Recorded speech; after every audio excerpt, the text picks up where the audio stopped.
everyone, and welcome back to What's Up WID, the World Institute on Disability podcast, where we discuss what's up in the disability community across the globe. If you're new here, I'm your host, Ashley Nkumsa. Now, Pride Month is currently underway, and we couldn't think of a better way to celebrate than by inviting a disabled LGBTQIA plus content creator who is currently leading the way in creating a safe space for disabled LGBTQIA plus people to build a community and fight for liberation. On today's episode, I'm super excited to share my conversation with the one and only Shona Louise, an LGBTQIA plus disabled blogger, freelance writer, photographer, and accessibility consultant living in the United Kingdom. Shona and I had a great conversation about what it means to be disabled and queer and why it's important to build accessible spaces for disabled LGBTQIA plus people to build a community.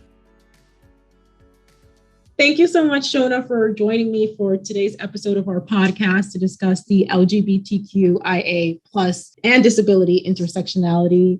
Thank you so much. I really appreciate it. And I'm super excited to have this conversation with you. And before we even start our conversation, I do want to ask you a question that I like to ask all of our guests, which is, how are you today?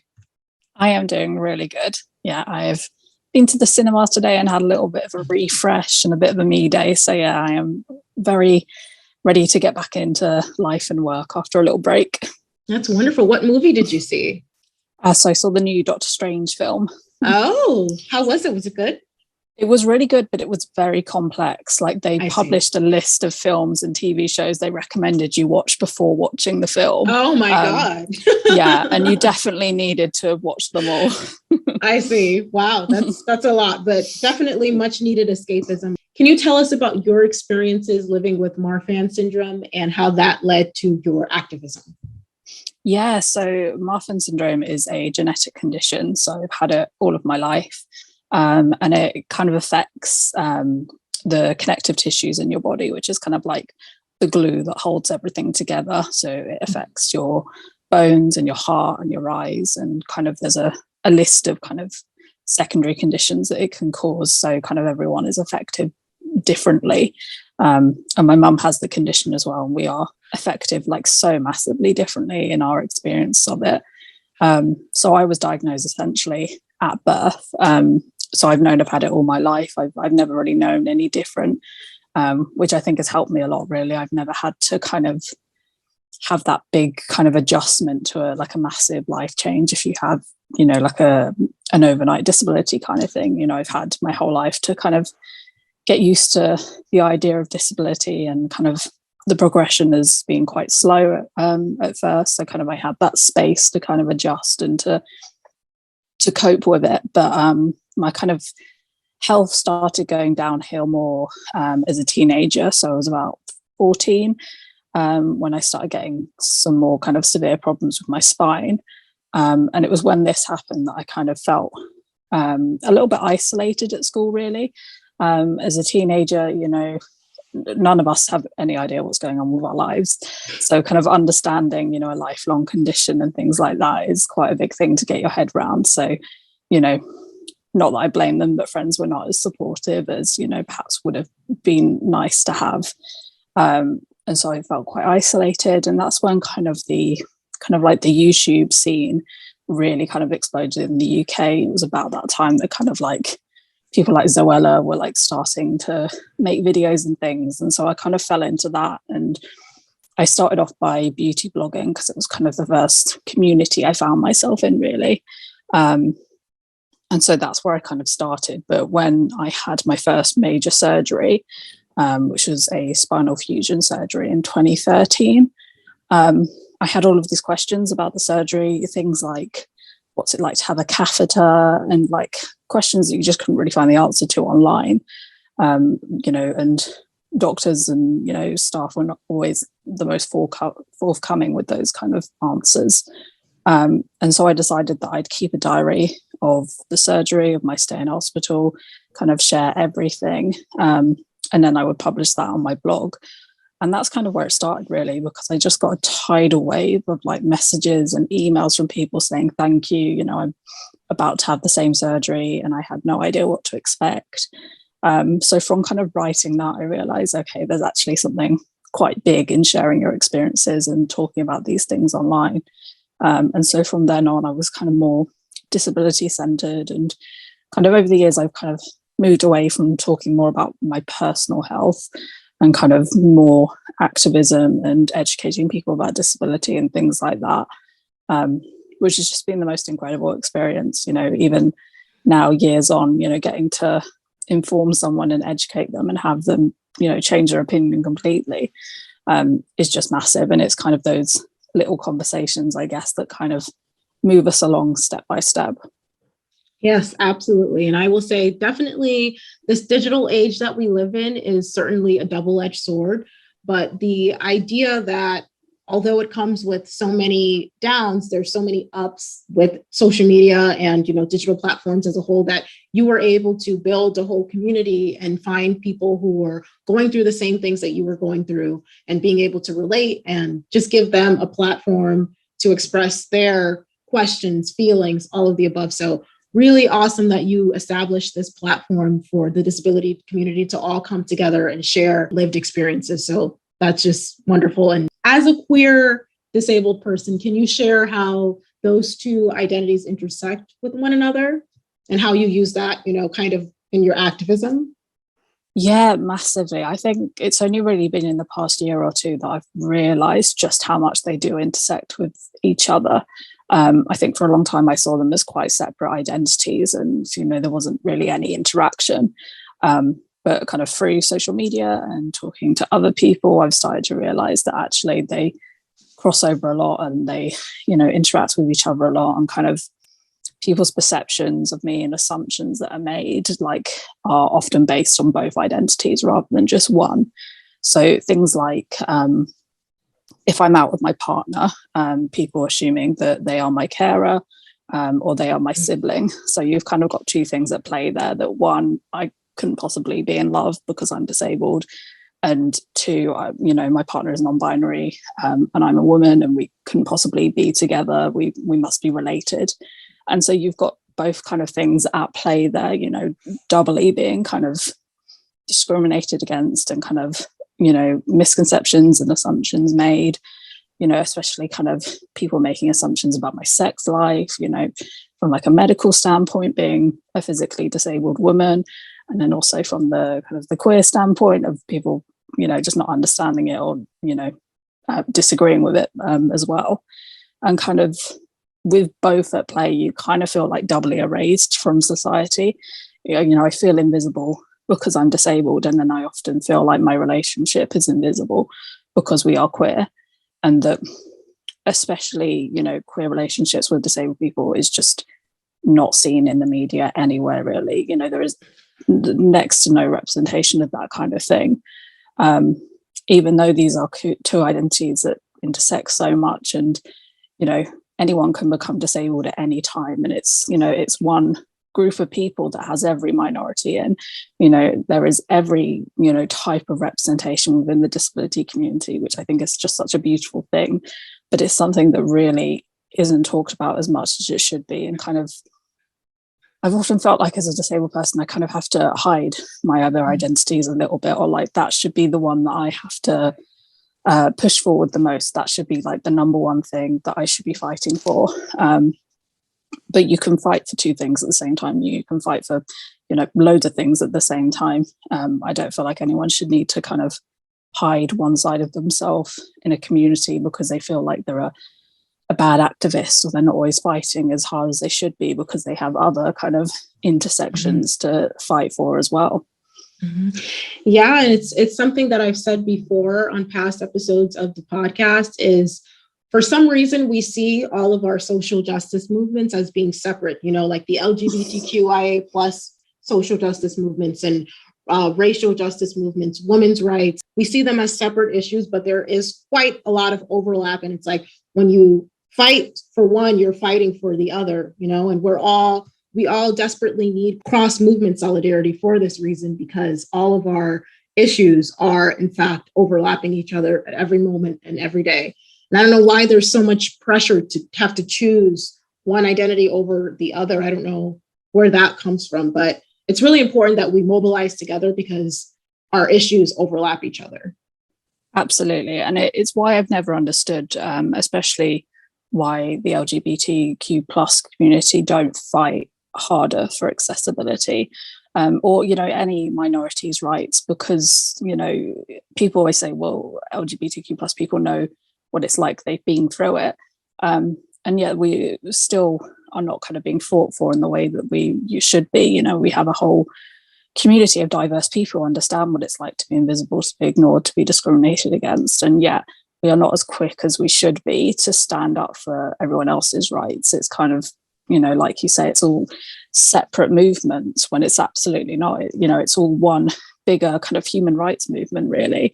And kind of, as soon as we start sort of collaborating with each other more, that's when it's going to move forward, because, society sees us as separate, sees it as separate issues. But, when everyone understands that it's all one issue, actually, at the core of it, we are all fighting against the same, kind of discrimination and ignorance, things like that. It just comes up in different ways for everyone. If we're going to continue to fight separately, then it's never going to kind of address the core issue. Absolutely. Totally agree. And I know that you once said in an article that although LGBTQIA plus disabled people have always existed, their stories have seemingly been erased. Can you explain how this erasure affected you and your journey and how you navigated that in your coming into your queer identity? Absolutely. So, disabled queer people have always existed. And yet if you go and try and find our stories, they're not really there, especially if we're talking, sort of, in like the 80s and the 90s, especially in the UK, when the kind of movement was, kind of, at its peak, really, disabled people existed back then. And yet you don't really find our stories anywhere. And it's because of that I genuinely believed, as a teenager, as a young adult, that I could not be queer and disabled, that being disabled, I'd kind of ticked my diversity box, that I couldn't possibly be two things at once. That was just so ridiculous to me, because I did not know a single disabled and queer person. I'd never seen anyone in the media that represented that. I didn't have any friends who represented that. It didn't exist in my world, and so it couldn't possibly exist in me. And from there, when I did start to kind of accept my sexuality, I identified as bisexual at first.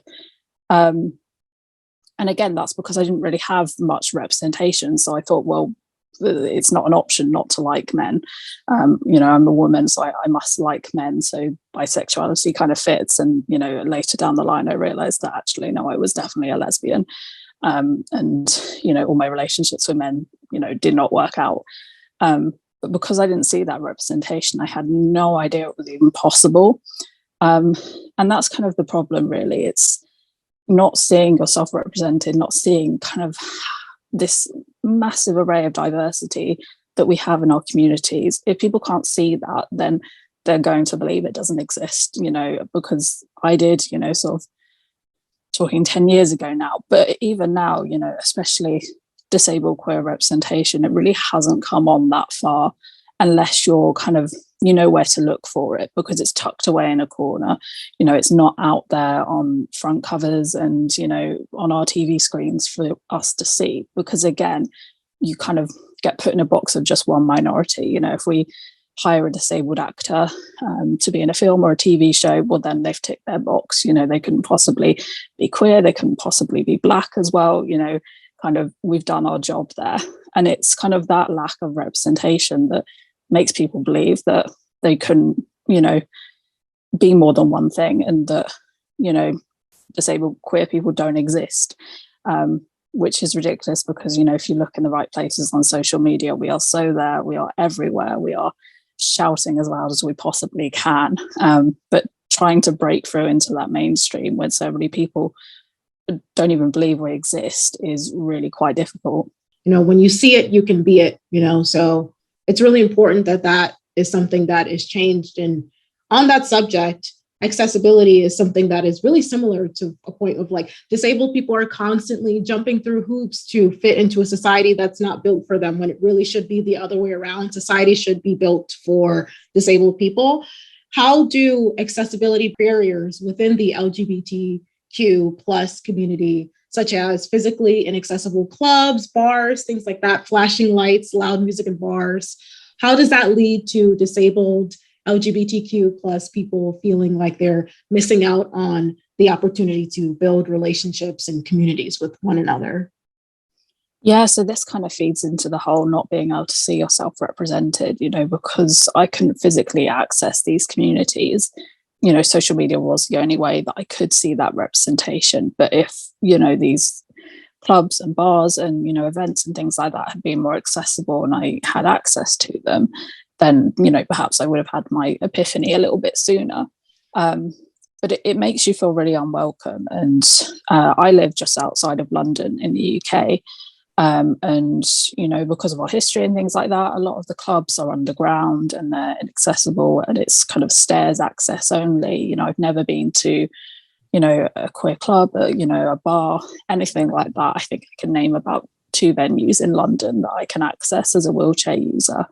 And it does make you feel really unwelcome and the community doesn't really acknowledge your existence. Even kind of talking about pride events, Pride in London is absolutely massive. It is one of our biggest, if not the biggest pride event in the UK.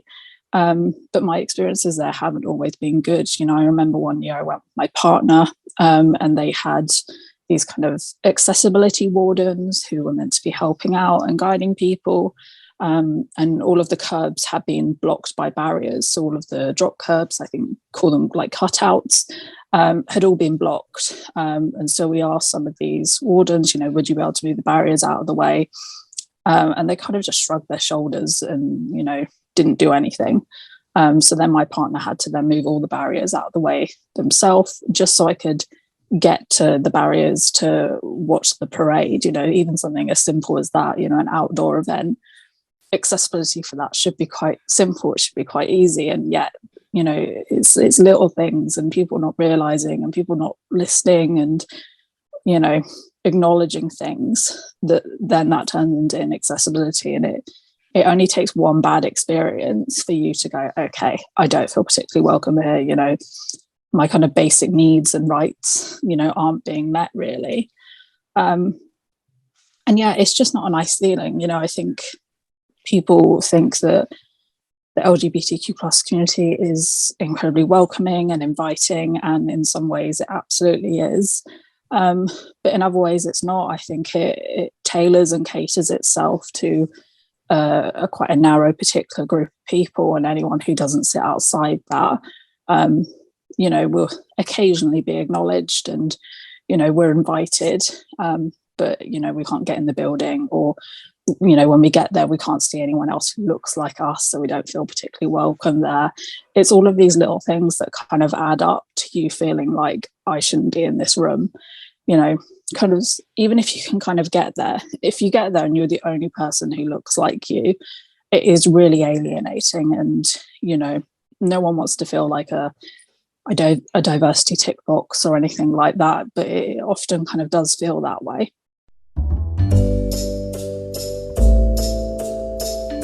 Did you know WID offers accessibility solutions and universal design services that support companies and organizations of all sizes via disability-led surveys and focus groups, user experience testing, climate assessments and audits, training and advisory services? WID offers this service to drive better design and accessible experiences for employees, clients, and customers. Ready to learn more? Visit our website at www.wid.org/accessibility-services to book an appointment with us today. How do you think that non-disabled LGBTQ plus people, how can they help to fix this problem and help to encourage disability inclusion? What's their role in this? So listening, I think that's kind of the key to everything, but especially accessibility, because disabled people are the experts, more often than not, we know exactly what we need.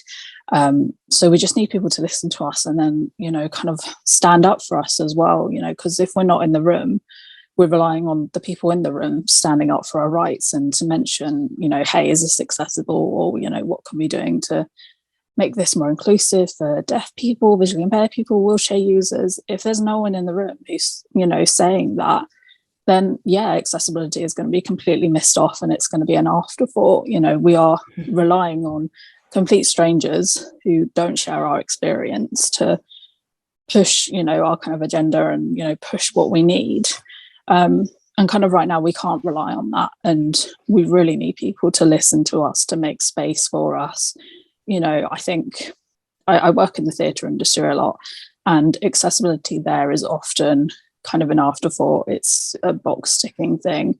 But I think it should be up there in everything we consider. If you're looking to put on an event, things like budget is massively important. And to me, accessibility needs to be up there. It needs to be one of the main things that you think about, if you are, holding a LGBTQ plus event, you need to make sure that it's accessible, and, it might be hard to find venues and things like that.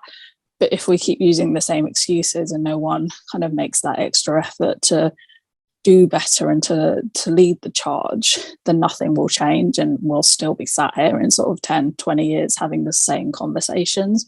And that's kind of the scariest thing as a disabled queer person from both sides, is that if things don't change soon, I will be having the same conversations in 10 years. I will still be fighting for accessibility on Twitter and, things like that.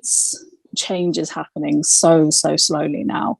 And it's because we are relying on people in the room to stand up for our rights.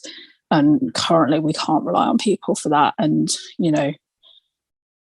ideally you want to get disabled people into the room, but if you can't, then you should be able to rely on other people to think about other people's needs and, not just what they need or want. I think we are still quite far from equality and true inclusion. I think there's a lot of surface level things happening, and we're not really addressing all of the problems underneath and kind of perceptions of disabled people, especially when it comes to sexuality, because so many people just assume that disabled people are all asexual. And, there are disabled people who are asexual. And, I have friends who are disabled and asexual who are kind of scared to talk about that because there is this like big misconception that we are all asexual, and they don't want to add into that. But that's not on them to kind of hide their identity. It's on everyone else to stop assuming that, disabled people don't have lives. Yeah, you're so right. We're coming up on 32 years since the ADA was passed, and that wasn't even that long ago. And still, here we are. The disability rights movement happened. I think it's time for the disability justice movement to take center stage, and for us to be making this progress that, the disability community, multiply marginalized disability community, has been asking for so long. It's really time for that movement to pick up, and we need non-disabled people in that movement to, have that cross-movement solidarity. So it's really important. Absolutely. Accessibility and things like that is everyone's problem to solve. No one should be thinking, well, it doesn't affect me, so it's not my problem. Because that's probably not true. You definitely know disabled people, even if you think you don't. There's a lot of disabled people who don't disclose their disability, who have invisible conditions, who don't necessarily consider themselves to be disabled. We all know everyone. We know someone with a disability somewhere along the line. And whilst that should not be your reason to do something about it, I don't think, we should have to say, well, I'm fighting for this because, my brother or my mum or my cousin is disabled. It should be, I'm fighting for this because it's right. And it's what we should be doing. And that's kind of the attitude that we need now. It's kind of like, we should be fighting for this because it's the right thing to do. We shouldn't need a list of reasons to do it. We should simply be doing it because it's right. And, I don't like doing the whole anyone can be disabled thing, because again, I don't think it should be a reason, but it is true. And, you never know what's around the corner. And, if you acquire a disability, you will be the first to kind of, speak up when you find that actually the world is not that accessible, when in fact we could be sorting this out now and not waiting for people to find themselves in a situation where they do care eventually. Mm-hmm. And even if you don't acquire a disability, accessibility is something that benefits everyone. We were talking about this in the last episode of our podcast, where I said things like closed captioning and high contrast images, and like you mentioned, curb cuts, things like that, that benefit people who don't have disabilities as well. So when you prioritize accessibility, everyone is benefiting. So it's time for us to prioritize it.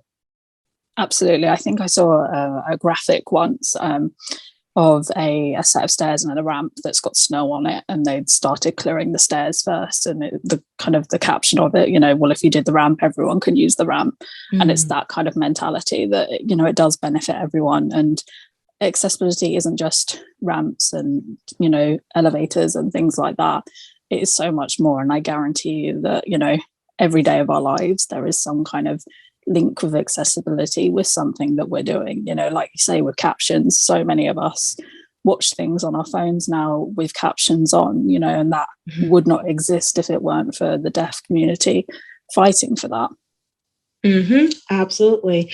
And why do you think that it's important for LGBTQ people who are disabled to have representation and platforms to share their stories? Because we deserve to feel seen, and we deserve to feel included and to have that representation. I think our stories are really important. And I think that when you're a part of more than one kind of identity, minority, you just feel so erased, you feel so hidden, you feel pushed in a corner. And it really doesn't take much, whether it's just one episode of a TV show that features a disabled queer story, or you watch something on stage that has that representation. It's little things like that that make a massive impact. Like, I remember the first time I saw a wheelchair user perform on stage, and that will stay with me for the rest of my life. And equally, when I eventually see someone who is a disabled and queer story on stage, that will stay with me for the rest of my life.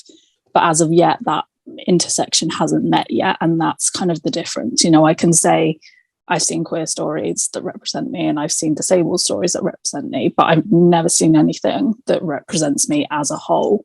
And so you get that kind of splitting of identities again, and feeling like you can't be your whole self. You kind of always have to put yourself into one box or another. And I think it's just really important to know that you're not alone as well, to know that there are other people out there who share your story, who share your experience. And so, it's normal, as a teenager questioning my sexuality, as a disabled person, I didn't know that was normal.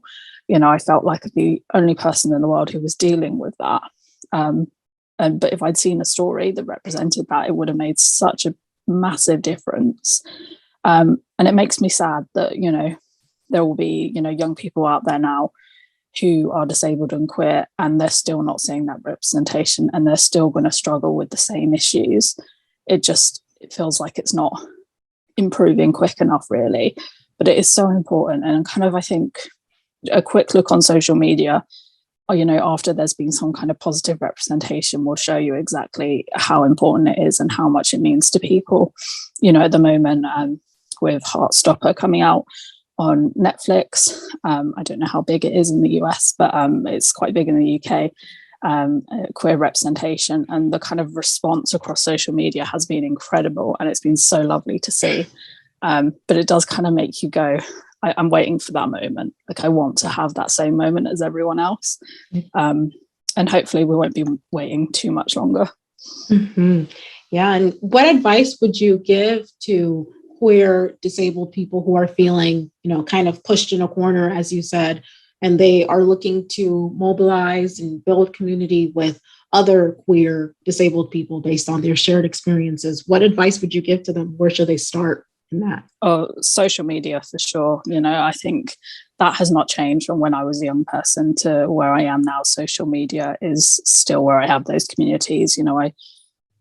I know that I can go on Twitter or Instagram or TikTok, and I will see people who look like me. I will see people who share my stories, and just kind of having that community where you can reach out and say, hey, this thing happened to me. And you're not going to get any discrimination back, any ignorance back, you're just going to have people saying, like, oh my God, yeah, that's happened to me as well. And just comfort and, making you realize you're not alone and you're not the only person who's dealing with these things. I think that's really important and validating. Like we said, social media is such a double-edged sword. And I think a lot of it depends on how you use it, how much you use it. But I think for disabled people, for queer people, for, any minority, social media can be such a savior. And I know it was for me. I would not have got through some of the hardest years of my life without the social media communities I had, where it was a safe space to be able to talk about these things, freely. I can talk to my friends and family, but they will never understand it in the same way that someone who is disabled and queer would as well. And I think that is what is really important, is that you have to find people who will truly understand you and that you can kind of say anything to, and it will be respected and it will be safe. I think especially when you're figuring out your sexuality and also kind of coming to terms with disability, that is a massive journey for a lot of people. And it's something that people really struggle with because of the way society views disability. Often people think it's the worst thing that can happen to you in the world. And so that kind of journey of accepting it can be really difficult. And, on the same path, learning to accept your sexuality can be really difficult. And so if you're dealing with those two things at the same time, you're going to need a really strong community around you to kind of get you through that, I think. And social media is where you're going to find it. I think finding people in person is really, really difficult. And it's through social media that I've made those friends who I do see in person now. And, I'm really grateful for it. And it's people that, have got me through some of the hardest times in my life, really. Anybody who has an account on social media and is espousing views like this, they've experienced trolls. What advice would you give to people to combat all the trolls on social media? How do you live with that? Because that can take a toll in and of itself. There's so many people who have keyboard, courage to say whatever. How would you navigate that? Absolutely. I think boundaries is a massive thing. And it's something that I think anyone who kind of grew up with social media from, so we're talking 10 years ago, had to learn the hard way, is having boundaries is really important. In the beginning, I would share so much about my own sort of personal health and personal medical things. And that's not something I do now. And that's kind of a boundary that I've set myself that has improved my mental health massively. Beforehand, I was just kind of trauma dumping almost, like constantly on my social media, which just made it a really negative environment. And then kind of when you're speaking up about things, when you're in kind of activist mode, I think some of the sort of the newer social media features now where you can limit who replies to you and things like that, that is amazing and something that I wish I had. If I'm about to tweet something that I know is definitely going to get, a negative response, particularly when it comes to things like trans rights, you're going to get trolls on that now if you say anything positive. And so kind of preempting that and limiting who can reply to you just kind of protects your mental health a little bit. And I think that's the important thing as well. It's about protecting your mental health. And, as a disabled queer person, for a long time, I was trying to fight every single fight. Every problem I came across, every barrier, I was fighting it. But that's just not sustainable. It's not feasible. It does no good for your mental health. I think kind of accepting that you can't fight everything and leaving the battle for other people is absolutely fine. Don't feel like you have to fight everything. I have people, well-meaning people send me things all the time saying this has happened, or, can you help me with this? Can you fight this? And you can't fight everything. I think kind of letting go of that idea is really important. And you have to just protect yourself first and foremost, because self-care and mental health is so important, and the fight is really important, but it's never more important than your own personal health. And never sacrifice that for the fight, because it's not sustainable at all. And there are times where I've kind of burnt out from activism, and I might have won the fight, but I'm exhausted, and you don't kind of get the the buzz of like success when you're burnt out and you're tired. I think you have to accept help and let others in. For a long time, if something happened to me, I was like, well, I'm the only one who can fight this then, which is so untrue. And people would offer help and say, can I do something? Can I email this place for you? And I'd be like, oh no, it's fine. It happened to me, so it's my responsibility. But that's not true. I think you kind of just have to let go of this idea that you have to fight everything on your own all the time, because it's really damaging. And I think particularly on social media, if you are an activist, then your feed is probably just full of issues after issues from multiple communities all of the time. And on some days it's harder to deal with than others, and it's okay to take a step back, to allow yourself to take off kind of the activist hat. You don't have to fight everything, you don't have to be everything to everyone all of the time. I think on social media it's very easy to get sucked into fighting literally everything, when it is just not possible, especially as an individual. I think that that's a burden that we should be placing more on kind of organizations and things like that. Activists are not paid. Most of us are doing it on our own free time and whilst juggling everything else in life. So I think it's just really important for your mental health to take the hat off, to have a day off, to sign off from social media if you need to, because you can't do everything all of the time. And I think kind of trying to fight against that and trying to kind of be this kind of perfect idea of an activist is just going to damage your own mental health in the end, when it's your kind of life and your rights that you're fighting for, but never kind of fight it at a detriment to yourself. Yeah, and I will say that for me, I've kind of justified it for myself as I no longer spend my time or energy going back and forth with somebody who's fundamentally committed to disagreeing with me and is just trolling. There's no point in spending your energy with people like that who are simply listening to respond, not to learn, not to understand. They just want to go back and forth. So it's important to reserve our energy and our strength for doing the activism for the people who actually do want to learn and change and understand. So I think that's great advice. Absolutely. And I think with kind of time and experience, you spot the people who are going to have a productive conversation with you. I think with time I have kind of developed that kind of sense of where the conversation's going, and you can tell that someone is just there for an argument and they're not particularly interested in learning or educating themselves. So I think that's kind of a skill that you pick up with time, really. But yeah, there's going to be trolls. There's going to be people who are actively trying to disagree with you. And I think kind of trying to ignore that and not kind of adding fire to the fight and, not giving them the platform that they want is really important, because that's what they're after at the end of the day, attention and a platform. But kind of if we all collectively, ignore those people and focus on those that want to learn, who, show signs of wanting to do better, then that's how we kind of progress forward. Yeah. And the platform that you've created has been such an important community for disabled queer people to share their stories and to, relate to each other based on shared experiences. And your platform is just such productive conversations constantly taking place. So I'm so happy that we got to have this conversation today. This was so much fun. I love being able to chat with people who have like similar values, and just really was just such a pleasure to have this conversation. This was great. I could just sit here and talk with you for forever, really. Oh, absolutely. I don't get the chance to talk about being disabled and queer as much as I'd like, so I really enjoy conversations like these.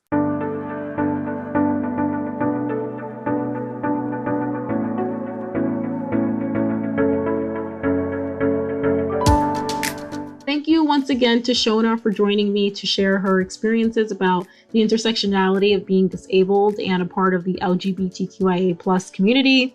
It's important that we recognize disabled people with multiply marginalized identities, and particularly when it comes to the LGBTQIA+ community, how belonging to that identity can create disabilities due to violence and the discrimination that they face, similarly to other marginalized groups. I want to thank you all for tuning in to today's episode. And I also want to let you know that this episode and all of our past episodes are available with transcripts and American Sign Language on our website at www.wid.org/what's-up-WID.